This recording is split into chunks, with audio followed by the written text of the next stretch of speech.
abuse scandals have emerged in all the federal prisons, more so Dublin and Carswell. And it resulted in these rare convictions, sexual assaults for wardens, chaplains, officers, everyone. They were labeled rape clubs. And what's interesting about this is that when women who experience sexual assault make these allegations, they're sent to solitary confinement. But what's left out is what happens if these allegations happen, if assaults happen in solitary confinement. You know, solitary confinement itself is a sign of abuse. And what women that are in solitary confinement with me, they all have, very many of them have a lot of mental illnesses, so they're not going to believe us. Nobody believes us anyway. Even on the outside, it's rare that we're believed. So in here, it's really rare. And these environments where we have the majority, overwhelmingly male staff who escort us to medical, and when we're escorted to medical, because we're in solitary confinement, they must remain beside us all throughout the time while we're in medical. Even when we have pelvic exams, they put up a screen, and the men are about 5 feet away. They can't see us through the screen, of course, but they listen to us describe our medical history, certain things that are embarrassing, certain things that you don't want even your family members to may have known, or that they don't know, but these male guards know. When we go to showers, these male guards escort us to showers. Our hands are handcuffed behind our back.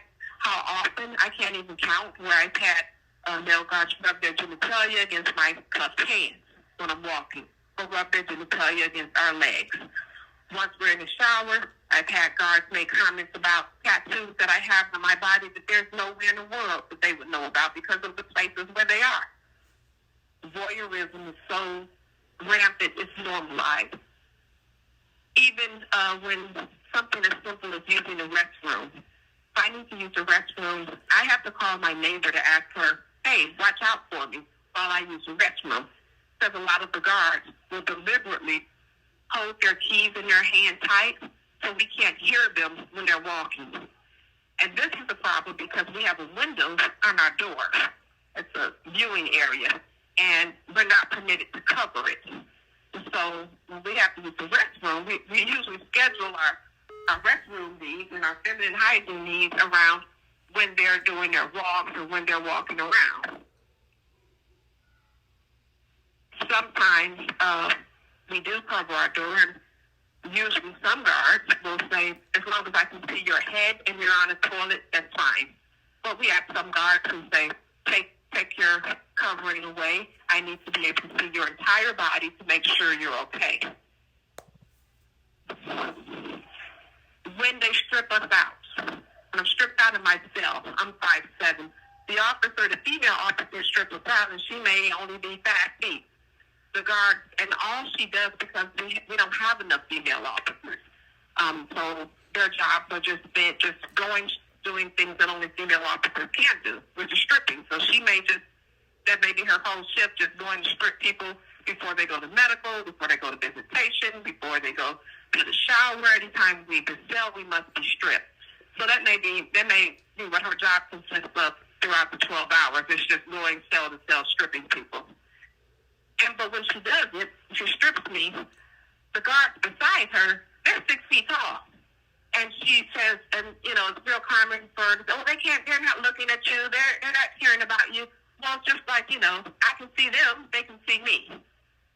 So these are things that we deal with, especially with most of the women in prison in general. Overwhelming majority are survivors of criminal sexual assault or domestic violence.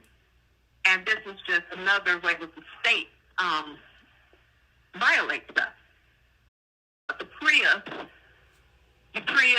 Prison Rape Elimination Act, I have never seen it result in anything substantial.